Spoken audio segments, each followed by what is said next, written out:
नमस्कार, आईपा के मंच पे आप सभी का स्वागत है। आईपा यानी all India progressive politic association, एक ऐसा मंच जहां पे हम लोगों से बात करते हैं और उनसे जानते हैं। फिलहाल इस वक्त हमारे साथ मौजूद है विश्व हिंदू परिषद के जिलाध्यक्ष भानु प्रकाश पांडे जी। सर, क्या कहेंगे चुनाव को लेकर के जो चुनाव आ रहे हैं? चुनाव के बारे में आप पूछ रहे हैं तो चुनाव हमारा संगठन से नाता है। हम विश्व हिंदू परिषद, आपने पहले ही मेरा परिचय के समय ही बता दिया कि मैं विश्व हिंदू परिषद का जिलाध्यक्ष हूँ।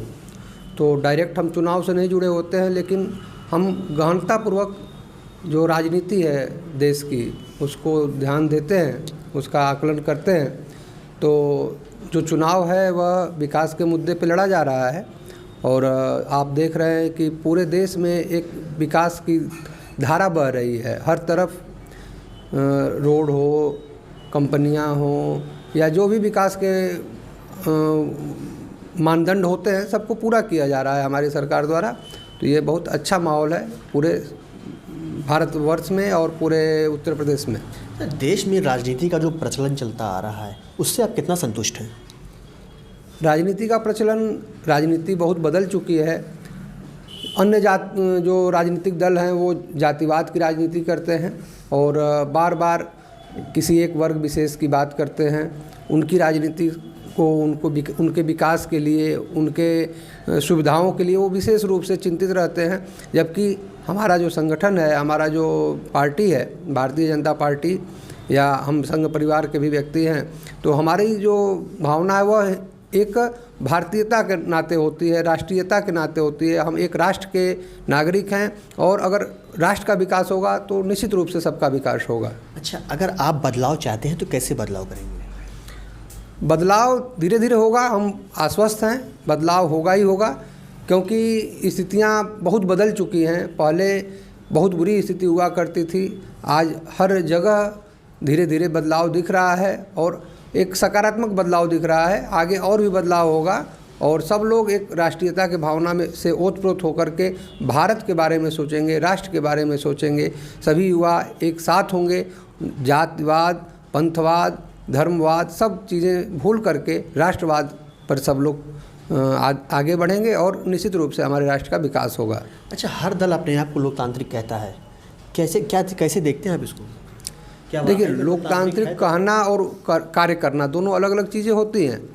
और कहने से अगर लोकतांत्रिक रहे होते, लोकतांत्रिक व्यवस्थाओं में रहे होते, तो आज एक वर्ग को विशेष प्रश्रय देना, उसके लिए लड़ाई करना, उसके लिए सहूलियतें देना, यह चीज़ें करते। लेकिन वह चीज़ें नहीं किए। उन्होंने बार बार उनका संरक्षण किया, उनको विकास के पथ पे लाने की कोशिश की, उनको सुविधाएं देने की कोशिश की। हमने ऐसा नहीं किया। हमने हमारे शासन में आपने देखा कि जितना हमने माइनॉरिटी को ध्यान दिया उतना ही अन्य लोगों को भी ध्यान दिया है। ऐसा नहीं कि माइनॉरिटी को हमने ध्यान कम दिया। उनका वजीफ़ा से लेकर के, या जो बच्चे पढ़ाई लिखाई करते हैं, या जो इंटरव्यूज़ होते हैं उसमें नए नए लड़के आ रहे हैं, आप हिंदू से लेकर के मुसलमान तक के और अन्य जाति धर्म के भी लोग आ रहे हैं। तो समान मौका सबको दिया जा रहा है। हम राष्ट्र विकास की बात कर रहे हैं, न कि किसी विशेष जाति धर्म की बात कर रहे हैं। अच्छा, चुनाव आते हैं, तमाम नेता अपने अपने क्षेत्र में आकर भ्रमण करने लगते हैं। ऐसे में कहीं ना कहीं जो स्थानीय मुद्दा रहता है वो नहीं हो पाता है। भावनात्मक तरीके से लोगों को देखा जाता है, लोगों को भावनात्मक तरीके से वोट मांगे जाते हैं। इसको लेकर के आप क्या कहेंगे? नहीं, हमारा जो मुद्दा है वह राजनीतिक मुद्दा, हम विकास पे ही करना चाहते हैं। लेकिन कुछ दल हैं, जो हम विरोधी दल हैं, वो बार बार राजनीति को जातिवाद, धर्मवाद पे ले जाते हैं, संरक्षण देने का काम करते हैं, उकसाने का कार्य करते हैं। हम ऐसा नहीं चाहते, लेकिन वो एक मतलब ऐसी भावनाओं को उद्वेलित करते हैं कि जिस वजह से लोग भिड़ते हैं, एक दूसरे से लड़ाई करते हैं और एक अलग अलग पंथ लेकर के लोग चलते हैं। तो इसको तोड़ने का प्रयास हमारा संगठन, हमारा राजनीतिक दल कर रहा है और हम निश्चित रूप से इसमें सफल होंगे। अच्छा, इसके लिए आप दोषी किसको मानते हैं? दोषी जो पुराने जो दकियानूशी विचारधारा के लोग रहे हैं राजनीति में, जिनको यह ध्यान नहीं है कि राजनीति एक राजनीति है, यह एक रोड चलते हुए और ओछी हरकत करने वाली चीज़ नहीं है। राजनीति की तरह से लेते तो निश्चित रूप से आज स्वरूप और बेहतर होता। उन्होंने बहुत नुकसान किया है हमारे देश समाज का, लेकिन अब हम पूरी तरह से अपेक्षित हैं कि नया युवा और नया वर्ग आएगा और निश्चित रूप से इसको बदलेगा और हम परिवर्तन दिखाएंगे समाज में। अच्छा, देखा जा रहा है कि जो शिक्षा, स्वास्थ्य और भी कई मुद्दे हैं, क्या ये राजनीति में आपकी आएंगे? राजनीति को लेकर नहीं, हमने राजनीति में इसको राजनीति का असली मुद्दा यह होना चाहिए और हम इसी पे काम कर रहे हैं। तो आज शिक्षा, स्वास्थ्य, जन कल्याण, जितनी योजनाएं हैं इस सरकार में चल रही हैं, आप देख रहे हैं कोई गरीब भूखा नहीं मर रहा है, उसको अनाज मिल रहा है, सरकार उसको मुहैया करा रही है। शिक्षा के क्षेत्र में बहुत सारे कार्य हो रहे हैं, हर जगह यूनिवर्सिटीज़ खुल रही हैं, चिकित्सालय, एम्स से लेकर के बहुत सारे रोड जो आप देख रहे हैं, जाल बिछा हुआ है रोड का, 4 लेन 6 लेन, तो ये सब चीज़ें विकास की बातें हैं। इससे विकास निश्चित रूप से बहुत तेज़ी से बढ़ेगा और आने वाला समय हमारे देश का होगा, हमारे प्रदेश का होगा। अच्छा, क्या उपाय होगा इसके लिए? क्या उपाय निकाला जाए? जिस तरीके स्वास्थ्य है, शिक्षा है, उपाय सरकार को करना है। सरकार उस पर कार्य कर रही है।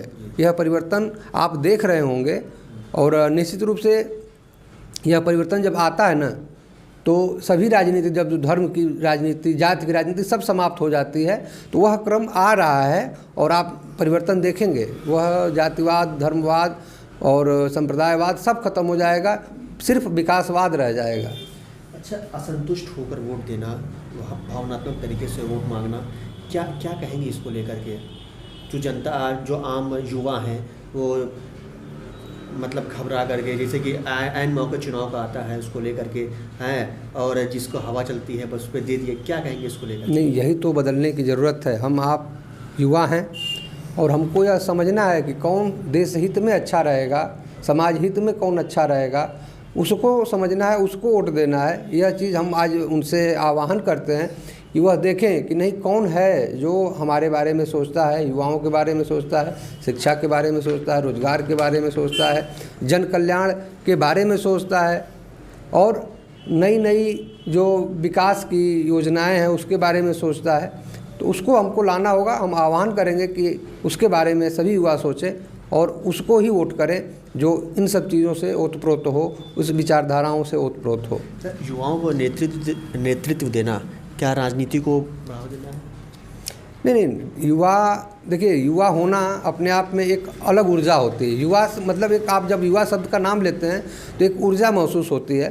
तो जब युवा को नेतृत्व देंगे तो निश्चित रूप से वह बहुत बेहतर तरीके से कार्य करेगा, उसमें ऊर्जा रहेगी, उसके कार्य में स्पंदन रहेगा और वह महसूस करेगा कि नहीं, किसको क्या होना चाहिए, बेरोजगारी क्या होती है, विकास क्या होता है, काम क्या होता है। तो युवा को जब हम आगे बढ़ाएंगे तो गति तेज हो जाती है, सोच तेज हो जाती है, ऊर्जा रहती है। तो निश्चित रूप से युवाओं को बढ़ाना चाहिए। अच्छा, आरक्षण और धार्मिक मुद्दे को लेकर के सियासत क्यों नहीं होनी चाहिए? आरक्षण और धार्मिक मुद्दा बहुत पहले से चला आ रहा है। यह एक कोड है समाज का, जिसकी वजह से हमारा समाज बहुत पीछे जा रहा है। अगर हम यह चीज़ें नहीं रहती हमारे समाज में तो निश्चित रूप से हम बहुत आगे रहते। आज चाइना हमारे साथ है ही, वो अभी स्वतंत्र हुआ था। अन्य देश, बहुत सारे देश जो हमारे साथ स्वतंत्र हुए थे, बहुत आज विकसित हो चुके हैं। तो कहीं ना कहीं यह कारण है कि विभेद पैदा किया जाता है इन सब चीज़ों से। आरक्षण एक समाज में विभेद पैदा करता है।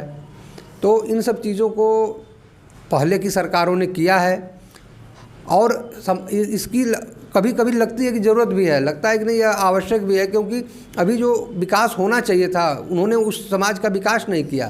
क्योंकि आरक्षण 10 साल 15 साल के लिए ही लाया गया था, लेकिन यह हुआ था, यह बात हुई थी कि 10 साल 15 साल बाद जब यह वर्ग सशक्त हो जाएगा तो आरक्षण स्वतः समाप्त कर दिया जाएगा।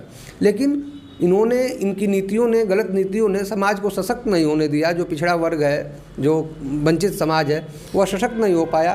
तो आरक्षण को बढ़ाना पड़ रहा है, बारंबार बढ़ाना पड़ रहा है और हमारी सरकार भी इस आरक्षण को बारंबार जब तक बढ़ाएगी तब तक कि यह सशक्त न हो जाए और अपने आप को निखार करके सामने समाज के न ला पावे। अच्छा, इस मुद्दे को क्या लगता है, आप इसको गलत मानते हैं? नहीं, गलत रहता तो संविधान में नहीं आता। कहीं न कहीं हमारी बेहाली, गरीबी और कुपोषण या अन्य चीज़ों की वजह से हमको देना पड़ा आरक्षण।